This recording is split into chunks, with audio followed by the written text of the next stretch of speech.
Eh bien, salut à tous, c'est Amnez, j'espère que vous allez bien. Moi, pour ma part, les amis, ça va nickel. Donc aujourd'hui, on va se retrouver sur un petit suivi d'une toute petite espèce que vous connaissez très bien, les Phédoles pallidula. Donc, elles sont toujours dans le même setup, de toute façon, pourquoi changer? Ça a quand même évolué, mais voilà quoi. Donc on va regarder direct en macro, ça ira beaucoup plus vite pour une espèce aussi petite. Donc là, on peut voir qu'il y a Madame Lagine, mais qui se barre directement. Elle n'aime pas le tout la lumière. Dès que je lui en mets, pouf, taillot. Bon, après, ce n'est pas trop grave. Donc pour cette espèce, je ne la chauffe pas. Donc du coup, ça évolue, mais pas si vite que ça en fait. Donc je pense que c'est le mieux à faire, parce que sinon ça évoluerait. Là déjà, ce compartiment-là serait déjà rempli à mais blindé à craquer. Et bah là, on a quand même énormément de couvains et pas mal d'ouvrières. Donc là, j'estime à peu près... Oh, on est approche la centaine, tranquillement, mais on l'approche.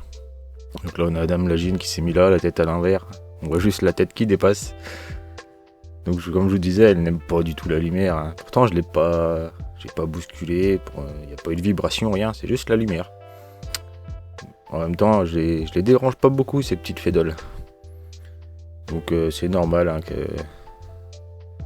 que la lumière, ça leur fait bizarre. Bon, en tout cas, ça se porte à merveille.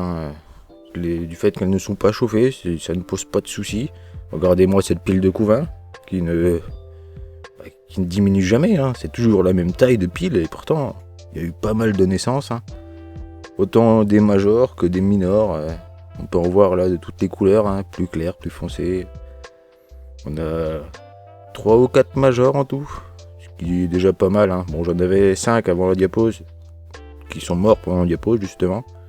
Et elle m'en a déjà refait 3 tranquillement. Il y a encore des nymphes, des larves de majors, donc ça ne manquera jamais. Donc voilà quoi. En tout cas, elles sont bien nourries, et c'est le principal. Ça se nourrit et ça évolue très bien. Enfin, ça nourrit le couvain surtout. Regardez-moi cette pile. On a des nymphes, des œufs, des larves, il y a de tout là-dedans. Ça qui est marrant, c'est qu'elle regroupe tout, comparé au Lasius, par exemple, qui trie le couvain. Là, on en a une petite qui se barre avec une nymphe, là. Comme elles ont peur, regardez, elles baladent le couvain. Bon, elles sortiront pas du tube, à chaque fois, hop, elles vont jusque là, à l'entrée. Puis elles retournent remettre tout ça d'où ça vient. Elles sont marrantes, ces petites fédoles, moi je les adore. Elles sont vraiment toutes mignonnes, toutes petites, ça fait 2 mm. Allez, jusqu'à 4-5 pour les majors. Ce qui est vraiment tout petit. Franchement, c'est juste un régal de les regarder. Bon, c'est pas très facile de les regarder, mais c'est quand même un régal. Ils sont vraiment sympathiques. Donc là, on a un major qui est perché, la tête en bas, là. Ils sont toujours le gastre bien rempli, les majors en plus. Donc c'est vraiment stylé. Donc là, on voit bien Madame Lagine, qui est vraiment pas si grande que ça. Donc oui, comparé aux minors, c'est grand. Regardez le major qui est à côté, il paye pas de mine.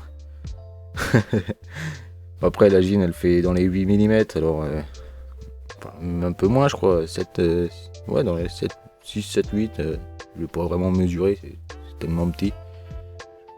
On prend par rapport aux fiches d'élevage et tout. On a assez d'informations là-dessus sur cette espèce. Donc là, j'ai voulu vous capturer un petit major comme ça, un peu plus près.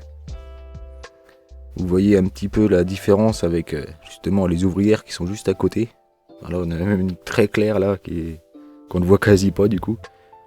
Bon, désolé pour le reflet, j'ai essayé de prendre au meilleur endroit pour pas avoir de reflet trop gros. Du coup, j'ai coupé un petit bout.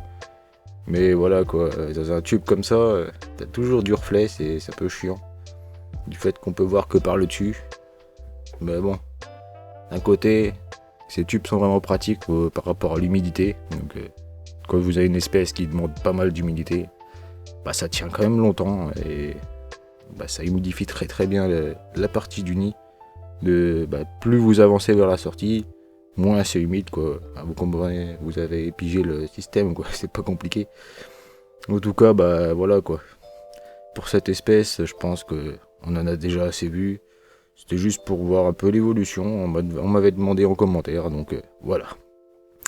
Bon les amis, la vidéo touche à sa fin. Donc bien sûr, comme d'habitude, si elle vous a plu, n'hésitez pas à la liker, hein.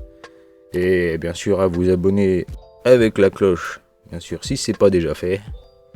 Et puis nous on va se retrouver pour une prochaine vidéo. Allez les amis, c'était Amnez, ciao ciao.